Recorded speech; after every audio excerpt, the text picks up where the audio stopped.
बहुत सारे लोगों में लुकनत या हकलाहट का मल्ज़ाम पाया जाता है। लोग लफ्ज़ों को सही से प्रोनाउंस नहीं कर पाते, रुक-रुक कर बोलते हैं। तो आज इस पर हम बात करते हैं। हमारे साथ मौजूद है योगी नईम साहब। आज हम इनसे बात करते हैं कि क्या जो रुक-रुक कर बोलना है, हकलाहट है, इसे योगा के ज़रिए ख़त्म किया जा सकता है? अस्सलाम वालेकुम सर। वालेकुम सलाम बहन। सर ये बताइएगा कि बहुत सारे लोग हैं जो कि स्पीकर बनना चाहते हैं कि वो बहुत अच्छे से बोलें, स्पीचेस करें, डिबेटर बने और लेकिन उनमें ये इशू आता है कि वो लफ्ज़ों को सही से अदा नहीं कर पाते। क्या योगा की कुछ ऐसी एक्सरसाइजेस हैं कि वो बहुत फ्लुएंट हो जाएं? बिल्कुल बहन, योगा में बाकायदा तौर पर इसका एक सब्जेक्ट है जिसमें हम ये बच्चों को सिखाते हैं जो योगा सीखने वाले हैं कि आपके जो पिच है गले की और लुकनत जो आपकी ज़ुबान की फ्लेक्सिबिलिटी है उसको कैसे बेहतर किया जा सकता है। अब हम एक मश्क आपको बताते हैं जिसमें हम ये कहते हैं कि आप सुने और बोलें। ठीक है। जो सुन रहे हैं उसको बोलें। ओके। ये पहले आपने कोशिश ठीक है, करनी पहले कि सुनना है, फिर उसे साथ-साथ प्रैक्टिस भी करें। साथ-साथ प्रैक्टिस करें, सुनते हुए बोलना। ओके। सुनते हुए बोलना, जैसे आप सुन रहे हैं कुछ साथ-साथ बोलने की कोशिश करना। ठीक है। और दूसरा है कि आप आईने के सामने खड़े हो जाएं। ठीक है, उससे आपकी बॉडी लैंग्वेज अच्छी हो जाएगी, आप एक्सप्रेशन। उसमें कुछ बोलें, आप लिखा हुआ बोलें या वैसे कुछ बोलने की कोशिश करें। ठीक है। और तीसरा ये है कि लिखते हुए बोलें। अच्छा, लिखते हुए साथ-साथ बोलते हाँ, जाएं। या बोलते हुए लिखें। ओके, इसको यूँ कह ओके, लें डन। कि बोलते हुए लिखें। ठीक आप है। लफ्ज़ जो लिख रहे हैं उसको बोलें साथ।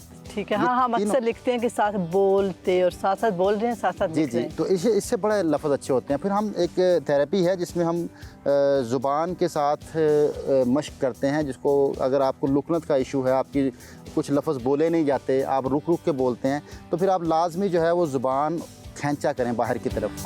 ठीक है। अच्छा, ज़ुबान को पूरा बाहर खींचना है आपने। जिनको लुकनत का इशू होता है उनकी ज़ुबान पूरी तरह बाहर नहीं आ पाती। ठीक है, ठीक है। उनकी ज़ुबान जो है वो इतनी फ्लेक्सिबल आज जो नहीं हमें होती। देख रहे हैं वो आज ये लाज़मी प्रैक्टिस करें कि उनकी ज़ुबान कितनी बाहर आती है, ताकि इससे ये भी जी, पता चलेगा कि वो लफ्ज़ों ये को नीचे कितना जो- सही से बोलते हैं। नीचे जो है ना, ये जो है इसको कटवा भी लेते हैं अक्सर लोग। ओके, वो क्या सही हो जाते हैं? मैंने आपसे ये भी पूछना था, कुछ लोग हैं जो ज़ुबान के नीचे से ये कटवाते हैं, क्या कटवाते हैं। उसके बाद वो ठीक हो जाते वो हैं? बेहतरी आती है बहुत ज़्यादा, क्योंकि ओके। ज़ुबान की जो है ना वो रुकने की जो वजह है, जो लफ्ज़ों की रुकने की वजह वो ज़ुबान की फ्लेक्सिबिलिटी ना होना है। तो आप ज़ुबान की एक्सरसाइज करें और इसको खींच के फिर राइट लेफ्ट, फिर अंदर, ठीक फिर है। अंदर। एक तो ये एक्सरसाइज करें और इसके अलावा जो है वो फिर एक थेरेपी है कि आप ज़ुबान के साथ आवाज़ें निकालेंगे। ठीक है। आ, ज़बरदस्त।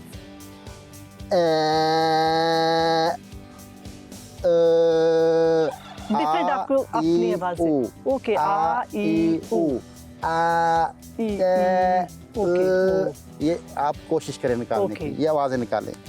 और इसके साथ फिर योगा के अंदर एक मुद्रा है बाकायदा ठीक जिसको है। हम शंख मुद्रा कहते हैं। ठीक है। वो शंख मुद्रा जो है वो लुकनत के लिए बड़ा अहम माना जाता है, जिनकी बल्कि यहाँ तक कि उसको योगा ने ये कहा है कि जिनको गाने का शौक है, गायकी का शौक है, एग्जैक्टली, ये भी वो मैंने आपसे आपकी पूछना था। आवाज़ को सुरीला करता है। सुरीला करने के लिए कौन सी टेक्निक्स अपनानी चाहिए? तो योगा उसके लिए शंख मुद्रा बताता है कि लेफ्ट हैंड के अंगूठे को यूं राइट हैंड के ऊपर रखिए, जॉइंट्स के ऊपर। ठीक है। ये जो फिंगर के जॉइंट्स हैं हथेली के अंदर, ये इसको यूं रखिए लेफ्ट हैंड के अंगूठे को बिल्कुल जॉइंट्स के ऊपर, और यूं हल्का सा पंच को बंद कर लें राइट साइड का। जो राइट हैंड है उसको ओके, पंच बना लें, अंगूठा अंदर आ गया। अब राइट हैंड के थंब और लेफ्ट हैंड की दो उंगलियां ऐसे मिलाएं दरमियान वाली, आपस में ओके, में टिप्स दरमियान की उंगलियों के, ओके, ओके, ओके, डन। ये आप जोड़ लेंगे ओके, ओके। और मिला के रखेंगे, सिर्फ टच करके, ठीक है। जोर नहीं लगाना। अच्छा, पंच भी ठीक है, बहुत हाँ, आहिस्ता हाँ, बनाना है, ओके। जोर ओके, से नहीं, पंच, वरना- हाँ, मैंने इसको वरना जोर, अच्छा, जोर नहीं, बड़ा रिलैक्स होकर। बहुत हाथ थक जाएगा, वरना पंच बना के रखना है, अंगूठा पकड़ के, लेफ्ट अंगूठे को पकड़ के रखना ठीक है, है। और राइट थंब और लेफ्ट हैंड की जो दो फिंगर्स दरमियान वाली हैं इनको आपस में टच करके रुक जाएं। ठीक और है। इसमें कम से कम 15 मिनट आप रुकें, दिन में 2 से 3 दफ़ा, ठीक है, 15-15 दिन से। मिनट। तो ये लुकनत को ख़त्म करता है, ये आपके गले की पिच को बेहतर करता है, ये आपकी आवाज़ को सुरीला करता है, ये आपके लफ्ज़ों की अदायगी को बेहतर करता है, ये गले के अमराज के लिए बहुत अच्छा माना जाता है। ओके, ज़बरदस्त। अच्छा, कुछ लोग कहते हैं कि उनकी आवाज़, कुछ लोग हैं भारी करना चाहते हैं। क्या जो सुरीली आवाज़ है वो एक्चुअली गहराई की आवाज़ को कहते हैं, डेप्थ लाना अपनी आवाज़ जी में? बिल्कुल, सुरीली आवाज़ कहते हैं जब आपकी आवाज़ क्लियर हो, ठीक उसमें है। ना पिच आपकी जो है बारीक हो ना भारी हो, तो ये दोनों में काम करता है। ओके। कि आप इसको जो है वो बनाते हैं तो इससे आवाज़ आपकी सुरीली होती अच्छा, है। जो गर्म पानी आप उठ के पीते हैं वो कितना फ़ायदेमंद है? गले को साफ करने के लिए? देखिए, गर्म पानी से गले का कोई ताल्लुक नहीं है। ठीक है। अच्छा, गले ये की फिर एक सफाई- मिथ बनी हुई है, लोग हाँ, कहते ये हैं आप मिथ है। उठें पिएं आपकी और नस खुल गर्म जाएगी। पानी से कुछ नहीं ऐसा होता, बल्कि यूँ कह लें कि जो बाकायदा तौर पर गर्म पानी पीने से जो है वो आपके और चीज़ों से बेहतर हो सकते हैं, गला नहीं।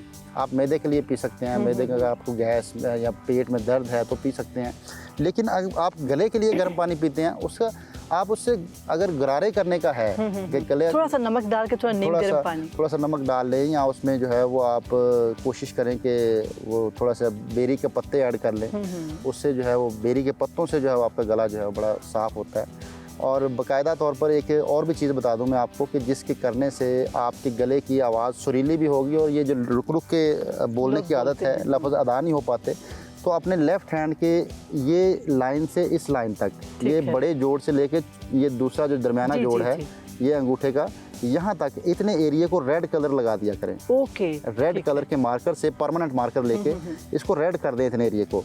इसको रेड करने से जो है ना वो आपके रुक रुक के बोलने की आदत कम होना शुरू हो जाएगी। ऐसा कैसे हो यहाँ सकता प्रेशर है? पॉइंट है, ठीक है। यहाँ गले का प्रेशर पॉइंट है, इसको आप दबा भी सकते हैं, ऐसे हल्का हल्का ऐसे दबाते रहें। इस पॉइंट को आप जितना दबाएंगे आपकी आवाज़ खुलेगी। ओके। आपका गला जो है वो काम करेगा। इसको ऐसे दबाना है। अच्छा, गला ख़राब भी हो तो भी कर सकते हैं। ठीक है। अगर आपको गले में प्रॉब्लम है तो इस जगह को दबाया करें।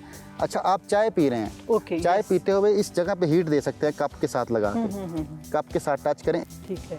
ये इतने एरिया पे अगर आप हीट देते हैं ना, ओके। वो गर्म पानी पीने से तो नहीं फ़ायदा होगा, लेकिन इसको हीट देने से फ़ायदा होगा। ओके। अगर आपके गले की आवाज़ बैठी हुई है तो आप इसको फ़ौरन आप 5 मिनट के अंदर जो है वो बेहतरी फील करेंगे। ठीक कि है। आपके गले के अंदर जो एक आवाज़ में बद्दापन था जो बैठ गया था, तो वो आप इसको मसाज करते हैं या हीट देते हैं तो फ़ौरन से आपको रिलीफ मिलता है। और यहाँ पे रेड कलर लगाने से बड़ा फ़ायदा होता है। रेड कलर मुझे समझ नहीं है कि ऐसे मार्कर पकड़ के आपने रेड कलर लगा लिया तो उसका बहुत फायदा होगा। जी, रेड कर देना इतने एरिया को। ओके, इतना जबरदस्त। एरिया ये रेड तो एक कर देना। हैक हुआ ना हम। जी जी, अगर ये हम सारा इसको एरिया करें- रेड कर देना है। ठीक है, तो हमारा जो गला है वो बहुत क्लियर हो जाएगा। क्लियर हो जाएगा। जो हम बात करेंगे वो बहुत क्लियर। बहुत क्लियर आवाज़ आएगी। और जो अक्सर लोगों को इन्फेक्शन का इशू है गले में, बलगम रहता है जिससे बोलते हुए अक्सर करते हैं, तो उसके लिए बड़ा फ़ायदेमंद है। ये बहुत फ़ायदेमंद चीज़ है। बहुत ही ज़बरदस्त है। बाकी ये कुछ लोग ऐसे, अच्छा कुछ लोग कहते हैं कि बचपन से ही है, ये ठीक नहीं हो सकता। मतलब कुछ बच्चे ऐसे हैं कि वो अटक अटक के बोलते हैं, रुक रुक कर बोलते हैं, और उनके वालिदैन कोई उनका इलाज नहीं करवाते, कोई एक्सरसाइजेस नहीं देखते। वो कहते हैं कि ये तो ऐसे ही है और ये मसला कभी ख़त्म नहीं हो सकता। तो क्या ये वाकई ही योगा एक्सरसाइज ये जो आपने बताए हैं ये करने से वो उनकी हकलाहट दूर हो जाएगी? बिल्कुल बहन, ये आपको पहले मंथ में इसका रिजल्ट मिल जाएगा। अगर आपने ज़ुबान की एक्सरसाइज कर ली, एक ज़ुबान की और एक्सरसाइज है, मैं वो भी करके बता देता हूँ ठीक है। कि एक खेचरी मुद्रा कहते हैं उसको। ज़ुबान को जो नीचे वाला हिस्सा है ना, उसको ऊपर तालू में टच करके जोर लगाना है पीछे की तरफ। ठीक है। मुंह बंद रखना है। जब ज़ुबान के नीचे वाला हिस्सा ऊपर टच अपर करके पैलेट को जोर लगाते हैं ना, तो ठीक फिर है। यहाँ स्ट्रेच आता है ज़ुबान के नीचे। स्ट्रेच आता है। स्ट्रेच आता है, उस स्ट्रेच को बढ़ाएंगे। एक तो ये है कि ज़ुबान को पूरा बाहर निकालें, और दूसरा ये है कि अपनी ज़ुबान को जो अपर पैलेट है उसको ऐसे टच करना है, अपने पीछे की आईज तरफ को ज़ुबान बंद फोल्ड करके। करने की कोशिश ठीक करें। है, ठीक है। तो फोल्ड जितना आप करना है। ज़ुबान को फोल्ड करेंगे पीछे की तरफ ऊपर दबाते हुए, ऊपर को जोर लगाते हुए, तो नीचे ज़ुबान के स्ट्रेच आएगा। वो जब स्ट्रेच आएगा तो फिर आपके लफ्ज़ और क्लियर होंगे। ठीक है। कुछ लोग हैं जो बहुत ज़्यादा अटकते हैं, अगर वो अपना ये नीचे से थोड़ा कटवा दें तो ये भी ठीक एक तरीका है। हाँ जी, कटवाया जा सकता है। और ये कोई हार्मफुल नहीं है। कोई इशू नहीं है। वाकई आवाज़ बहुत क्लियर हो आवाज़ अच्छी जाएगी। हो जाती है।